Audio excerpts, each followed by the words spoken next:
नमस्कार MK exam मंथन में आपका स्वागत है। मैं मनोज कुमार। आज हम लोग देखेंगे बंदर से इतना सुंदर कैसे बना इंसान। इस सवाल का जवाब जो है इस वीडियो में खोजने की कोशिश करेंगे। तो आइए देखते हैं कि कैसे जो है बंदर से इंसान बना। इसमें बंदर से इंसान बनने की प्रक्रिया जो है मानव की कई चरणों से होकर गुजरती है, जिसमें कई कारक रहे हैं और उन कारकों के प्रभाव से मानव आज जो है इतना सुंदर इंसान बन सका है। मैं यहाँ पे आपको जलवायु कारक, इसके अलावा आपको बायोलॉजिकल कारक, इसमें से मैं सबसे पहले आपको बायोलॉजी वाला जो कारक है उसके तहत मैं बताने की कोशिश करूँगा कि किस तरीके से मानव जो है एक बंदर से मानव का आज इतना सुंदर रूप जो है ले सका। तो बायोलॉजिकल कारण के तहत मैं आपको समझाने की कोशिश करता हूँ। सबसे पहले आप जानते हैं कि ब्रह्मांड की उत्पत्ति होती है 13.8 वर्ष पूर्व, जब जीव जो है नहीं इस बना था। तो उससे पहले यानी ग्रह भी नहीं थे, सौरमंडल भी नहीं थे, तब ब्रह्मांड की उत्पत्ति होती है। 13.8 अरब वर्ष पूर्व जो है ब्रह्मांड की उत्पत्ति होती है। और यह ब्रह्मांड जो है अति सूक्ष्म कण से जो है उत्पन्न हुआ था, जिसका बहुत ज़्यादा घनत्व था, ताप था, और उसमें महाविस्फोट की प्रक्रिया होने से ब्रह्मांड उत्पन्न होता है। और पृथ्वी पे सबसे छोटे कण के रूप में हम देखें इलेक्ट्रॉन, प्रोटॉन और न्यूट्रॉन, यह किसी एक अणु के जो है एक परमाणु के पार्ट होते हैं। परमाणु के पार्ट होते हैं जिनसे यह निर्मित होते हैं। इलेक्ट्रॉन, प्रोटॉन और न्यूट्रॉन से परमाणु का निर्माण होता है। और उसी के तहत जो है हम देखें अणुओं के तहत एक अणु जो है ऐसा भी बनता है आदि सागर में, यानी कि पृथ्वी पे जो है आदि सागर का निर्माण होता है। और उस आदि सागर में जो है कोई सर्वेट्स की तरह की जो है बूंदें बनती है, और वह बूंदें जीव के फॉर्म के रूप में या जीवद्रव्य के रूप में जानी जाती हैं। जीवद्रव्य यानी कि जीवद्रव्य के जैसी थी, इसलिए कोई सर्वेट्स को जो है प्राथमिक जीव का लक्षण माना जाता है। इस कोई सर्वेट्स के बाद जो है धीरे धीरे इसमें और परिवर्तन हुआ, और परिवर्तनों के साथ जो है कोशिका का निर्माण हुआ आदि सागर में। और सबसे पहली कोशिका जो है एक कोशिकीय जीव के रूप में आपका जीवाणु का विकास हुआ। किस जीवाणु का विकास हुआ या बैक्टीरिया। यहाँ पे आप देख सकते हैं कोशिका, यह कोशिका जो है आपको दिखाई दे रही होगी, जो पादप और जंतु कोशिका कहलाती है। लेकिन सबसे पहले जिस कोशिका का विकास हुआ वह जीवाणु कोशिका थी, और बहुत ही सरल प्रकृति की थी। इसमें न तो केंद्रक था न तो कोशिकांग था, सिर्फ एक बाहरी आवरण था, और इसके अलावा उसमें जो कोशिका द्रव्य था उसके कोशिका द्रव्य में इसका जेनेटिक मटेरियल बिखरा हुआ था। और आप देखेंगे कि जब ढेर सारी कोशिकाएं मिल जाती हैं तो एक उत्तक का निर्माण करते हैं। और कोशिकाएं जानते हैं कि यह शरीर की जो है सबसे छोटी इकाई होती है। और जब कई कोशिकाएं मिल जाती हैं तो उत्तक का निर्माण करती हैं, और इसमें कई सारे उत्तक होते हैं जो शरीर की जो है विभिन्न तरह की सहायता या कार्य करने में जो है सहयोग करते हैं। जब कई सारे उत्तक मिलते हैं तो एक अंग का निर्माण करते हैं, जैसे लीवर हो गया, आँख हो गया, आंत हो गई, ये सारे अंग हैं, और यह किसी न किसी उत्तक से मिलके बने होते हैं। और कई सारे अंग मिलके जो है एक अंग तंत्र या ऑर्गन सिस्टम का निर्माण करते हैं।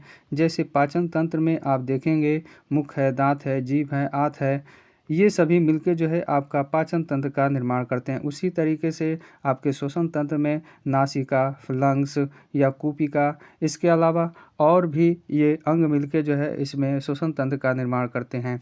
और कई श्वसन तंत्र मिलते हैं तो शरीर या मानव शरीर का निर्माण करते हैं या बॉडी का। इस तरीके से आप देखे होंगे एक छोटे से कण से यह विकसित होते हुए एक आज वर्तमान में इतने बड़े विशाल शरीर के रूप में जो है विकास हो गया है। इस विकास के क्रम में सबसे पहले जो प्राथमिक जो जीव के रूप में हम देखते हैं तो कोई सर्वेश जो है प्राथमिक जीव के लक्षण के रूप में पैदा होता है, और उससे एक कोश के जीव उत्पन्न होते हैं, बैक्टीरिया। आइए अब और अच्छे तरीके से आपको बताने की कोशिश करते हैं कि मानव जो शरीर है वह मानव शरीर आपका देखते हैं कि एक कोशिका से बनी होती है, और कोशिका संरचनात्मक और कार्यात्मक इकाई होती है। संरचनात्मक यानी कि संरचना यानी कि शरीर की संरचना करती है और उसका कार्य करती है। शरीर में कोशिका जो है कार्य करती है और उसकी संरचना यानी उसको निर्माण भी करती है। इस तरीके से कोशिका को जो है शरीर की संरचनात्मक और कार्यात्मक इकाई कहा जाता है। और सेल जो है smallest unit of a body होती है। इसके साथ ही हम देखते हैं कि जब ढेर सारी कोशिकाएं वृद्धि करती जाती हैं तो वह एक शरीर का निर्माण करती हैं। अगर वृद्धि नहीं होगा तो शरीर का विकास नहीं हो सकेगा। इस कोशिका के अंदर कई सारे कोशिकांग रहते हैं, जिसमें एक कोशिकांग मुख्य रहता है जिसे हम केंद्रक कहते हैं। यह केंद्रक पूरे कोशिकांगों पर और कोशिका पे नियंत्रण स्थापित करने का काम करता है। इसमें ये देख रहे हैं कि ये केंद्रक है। इसके पश्चात इस केंद्रक में जो है विभिन्न तरह के क्रोमेटिड रहते हैं और वह क्रोमेटिडों से जो है गुणसूत्र का निर्माण होता है।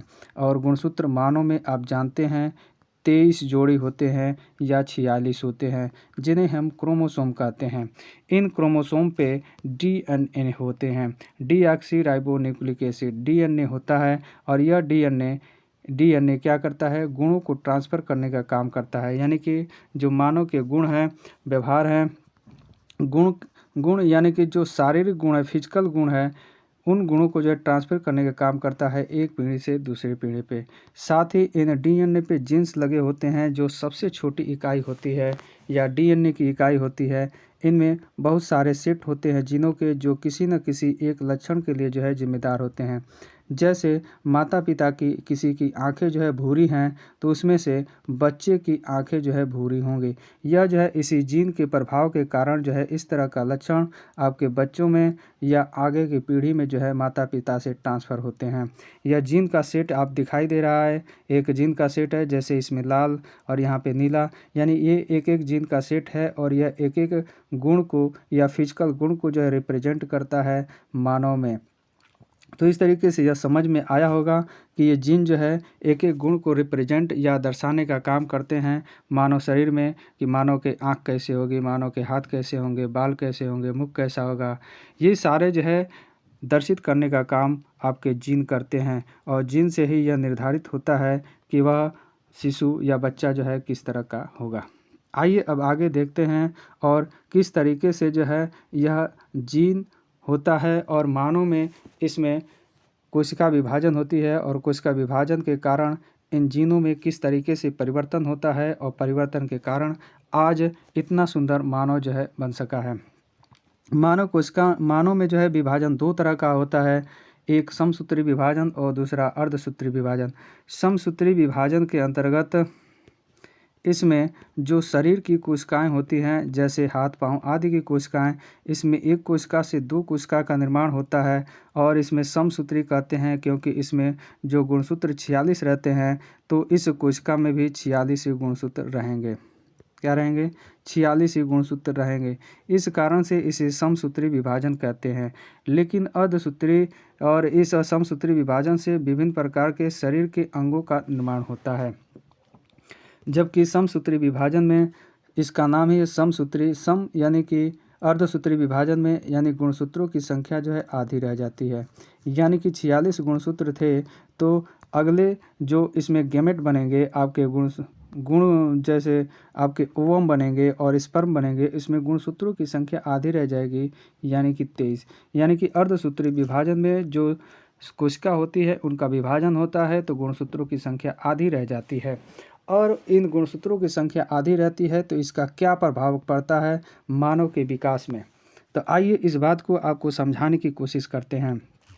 जब जो कोशिका होती है पहली बार, जिसे हम जर्म सेल कहते हैं, जिससे विभिन्न गैमेट्स का निर्माण होता है। किसका? गैमेट्स या युग्मक का निर्माण होता है।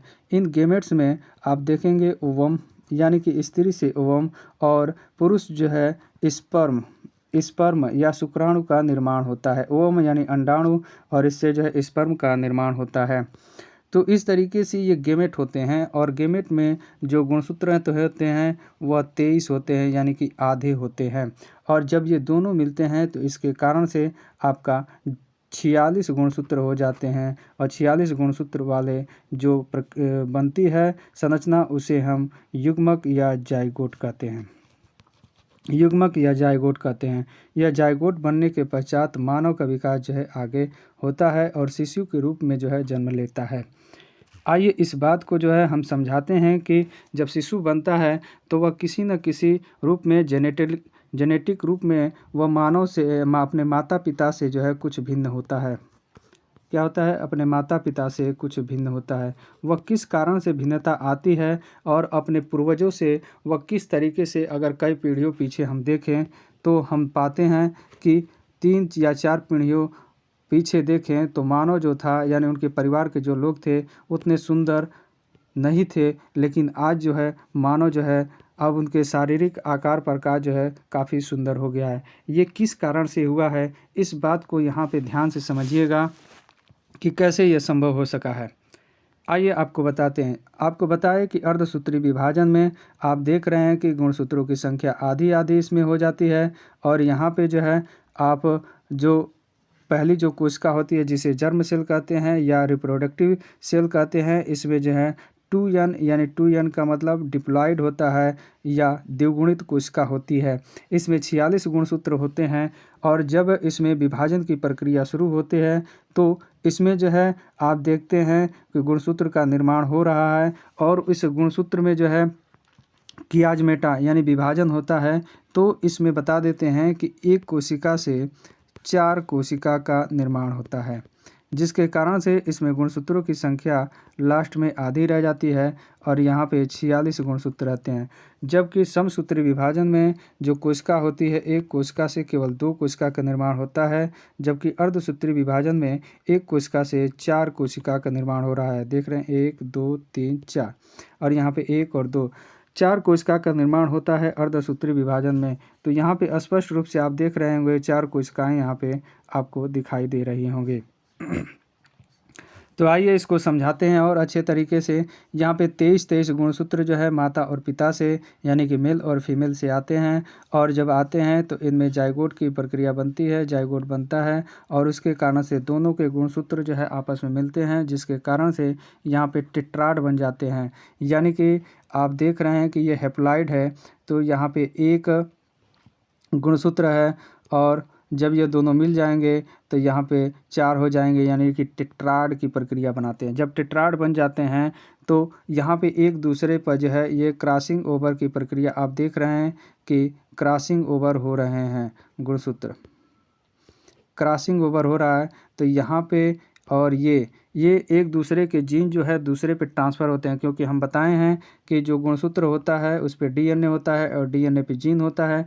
तो जीनों का जो है आदान प्रदान यहाँ पे होता है, यानी क्रॉसिंग ओवर प्रक्रिया में जीन का जो है क्रॉसिंग ओवर होता है, एक गुणसूत्र से दूसरे गुणसूत्र पे होता है। और जहाँ पे ये एक दूसरे पे ये चढ़ते हुए दिखाई दे रहे हैं, ये क्रोमेटिड, इसे जो है हम कियाज्मा या कियाजमेटा कहते हैं इस संरचना को, जहाँ पे ये दोनों मिलते हैं। यह प्रक्रिया जब होती है तो आगे बढ़ती है, तो दोनों में एक्सचेंज होने की प्रक्रिया शुरू होती है। तो एक्सचेंज ऑफ जेनेटिक मटेरियल जो है यहाँ पे संभव होता है।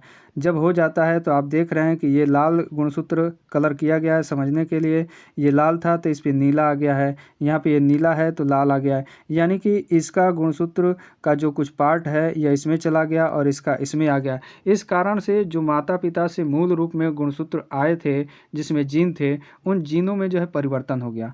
अब ये जीन जो है कई पीढ़ियों तक जब चलते जाते हैं तो हम देखते हैं कि कई पीढ़ियों के पश्चात जो है इनमें परिवर्तन बहुत ज़्यादा हो जाता है।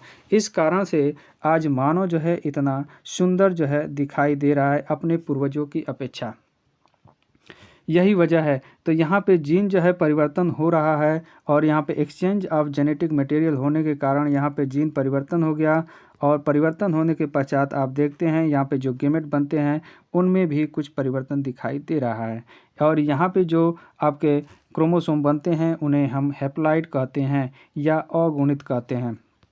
या गेमेट जो है आपके बन सकते हैं, आपके ओवम बनेंगे, पहले ही बताए हैं ओवम, या आपके बनेंगे स्पर्म। और यहाँ पे हम बताए हैं कि 2n या 23, ये 2n नहीं रहेगा, ओनली n रहेगा।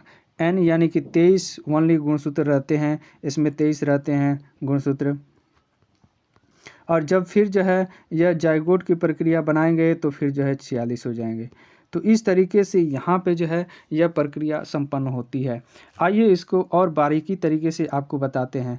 आपको यहाँ पे दिखाई दे रहा होगा ये गुणसूत्र है, और ये गुणसूत्र आपको यह धागे नुमा जो संरचना है, इन धागे नुमा संरचना को हम डीएनए कहते हैं। क्या कहते हैं? डीएनए। इसका पूरा नाम डीऑक्सी राइबो न्यूक्लिक एसिड होता है। इसमें कई तरह के क्षार होते हैं, जैसे यह टी का मतलब होता है थायमिन, ए का मतलब होता है यानी टी के साथ जो है ए जुड़ता है यानी कि थायमिन के साथ एडेनिन, और गुआनिन के साथ से साइटोसिन, ये क्षार होते हैं नाइट्रोजन क्षार। ये क्षार जो है आपस में जुड़ते हैं और इन क्षारों के जुड़ने से जो है आपका डीएनए का निर्माण होता है। और बीच में ये आपका देखते हैं ये हाइड्रोजन बॉन्ड होता है, बीच में हाइड्रोजन बॉन्ड, इनसे ये जुड़े रहते हैं। अगर ये क्रम यहाँ पे टी हाइड्रोजन बेस या क्षार ए दिया है, अगर इसके क्रम में किसी तरह का कोई परिवर्तन हो जाए, मान लीजिए यहाँ से ये एक जीन को रिप्रेजेंट करता है, या जीन, इस जीन में जो है इसके क्षार में किसी तरह का परिवर्तन हो जाए, मान लीजिए ए की यहाँ पे टी है, टी की जगह ए आ जाए, यहाँ पे जी है तो सी आ जाए, और इस तरीके से जब परिवर्तन हो जाएगा जिसके कारण से आने वाली अगली जो पीढ़ी होगी वह इसमें अगर जाएगा आपके गुण के रूप में, तो वहाँ पे अगली पीढ़ी में यह परिवर्तन जो है दिखाई देगा। क्या दिखाए? परिवर्तन यह दिखाई देगा। तो इस तरीके से यह परिवर्तन जो है एक पीढ़ी से दूसरी पीढ़ी में होते रहते हैं, जिसे हम आप कह सकते हैं कि यह विकास की प्रक्रिया हमेशा चलती रहती है। अगर ये विकास नहीं होता, इस तरीके का परिवर्तन नहीं होता, तो जो मानव पे जीवन दिखाई दे रहा है मनुष्य का या अन्य जीवों का, वह जीवन नहीं रह पाता। और यह जो है केवल लैंगिक जनन में होता है। लैंगिक जनन की प्रक्रिया में इस तरह का परिवर्तन होता है। आप देखेंगे अलैंगिक जनन में यह प्रक्रिया नहीं हो पाती है।